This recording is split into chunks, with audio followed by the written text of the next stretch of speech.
মনে উঠলো, এই জন্য বলতেছি। মুসা আলাইহিস সালাম আল্লাহকে জিজ্ঞাসা করছে, আল্লাহ আমার জান্নাতের বন্ধু কে? কয় কসাই। আপনি আমার সাথে এমনই করেন, যেটা জিজ্ঞাসা করি সাথে সাথে জবাব দিয়ে দেন। আমি আর কসাই মিল হইল কোথায়? আল্লাহ বলে সিদ্ধান্ত এটাই, ওয়াকাউলুনাল ফাসাল, আমাদের সিদ্ধান্তই সিদ্ধান্ত। আচ্ছা ঠিকানা দেন, যায় দেখি কি আমল করে। তো যায় দেখে হ্যাঁ কসাই।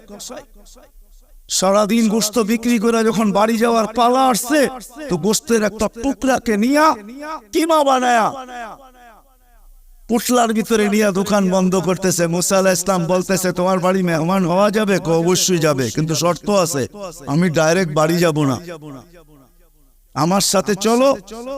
তো বলছে ঠিক আছে চললাম। যা ঢুকছে এক ঝুপড়ির ভিতরে, খুব পরিপাটি সুন্দর। কিচেনে যে ঢুকা রুটি বানাইছে, তরকারি পাক করছে, রুটিকে চুবাইছে তরকারির ভিতরে।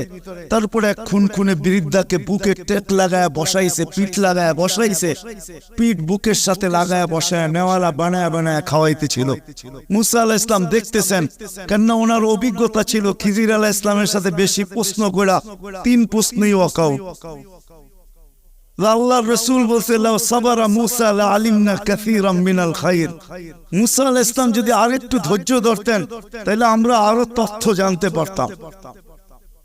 তো উনি বুঝে গেছেন চুপ থাকাই ভালো, কিচ্ছু জিজ্ঞাসা করেন নাই। যখন খাওয়া দাওয়া শেষ, পরিপাটি শেষ, শোয়া দিয়া এখন বলতেছে, পাশেই আমার বাড়ি, চলো আমার বাড়িতে মেহমান থাকবে। এখন আর চুপ থাকতে পারেন না। তো বলতেছে, শোনো এই বৃদ্ধা কে? আমার মা।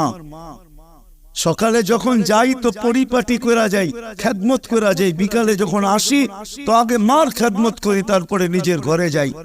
বুঝলাম, কিন্তু তুমি খেদমত করার পরে মা জানি হাত উঠে কি বললো? খুনখুনে বৃদ্ধা, তো দাঁত নাই। দূর, বাদ দাও পাগল মা। যখনই খেদমত শেষ করি তো হাত উঠায় বলে, আমাকে মুসার, আমার সন্তানকে আল্লাহ জান্নাতে মুসা আলাইহিস সালামের সাথী বানায়া দিয়েন। তো মুসা আলাইহিস সালাম চিৎকার দিয়া বলতেছে, মা পাগল না, মুসারও মেহমান থাকার প্রয়োজন নাই, জানার দরকার ছিল তুই আমার বন্ধু হইনি তো হইনি কি করে, আমার বন্ধু হইলি তো হইলি কি কইরা। এই জন্য আমল দ্বারাই আকর্ষণের পাত্র হইতে হবে। বৃষ্টি না, রহমতের বৃষ্টি চলে